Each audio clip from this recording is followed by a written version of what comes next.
নমস্কার, আজকে সকাল 7:30টার দিকে আমরা 4জন ভাই স্টুডেন্ট ভাই যারা স্কুলে যাতায়াত করাতে আসছিল এবং একটা অবহিত ডাম্পার দ্বারা তারা সাথে অ্যাক্সিডেন্ট হয় এবং একজন এর মধ্যে তারা গুরুতরভাবে 4জন আহত এবং একজন খুব বেশি পরিমাণে আহত হয়। এদের মধ্যে একজন মধ্যে শিলচর রেফার দেওয়া হয়েছে, বাকি এরা যে শিলচর রেফার হয়েছে সঞ্জয় নমসূদ্র। একটু আগে আমরা খবর পাই যে তার মৃত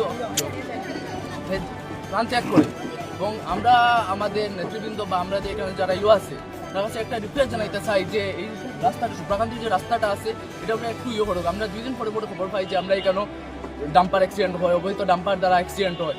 আমরা 2 দিন পরে এই জিনিসটা শুনি। আমরা চাইছি যে এখানে লাগে একটা স্ট্রিক্ট অ্যাকশন হোক বা এখানে একটা ব্যারিকেডের ব্যবস্থা করো। আমরা যে পিছনে যে জায়গাটা আছে এখানেও আমরা 2 দিন পরে দেখি ওখানে অবৈধ ডাম্পারের কারণে বহুত ধরনের অ্যাক্সিডেন্ট হয়, যেটা প্রায় সপ্তাহ হইতে গেলে আমরা শুনতে পারি এটা ওটাই। আর এই যে একটা এখন ভারতমালা খাস শুরু হয়েছে, আমরা চাই ভারতমালা খাসটা চলিয়ে যাও, কিন্তু এই ভারতমালা খাসের কারণে যে খাটা উঠে চলে তার কারণে আমরা স্টুডেন্ট বা নর্মাল আছে তারা রাস্তার উপরে দিয়ে হাঁটিয়ে যেতে লাগে, যেটা এখনের কারণে এটা বহুত রিস্কি হইয়া দাঁড়ায়।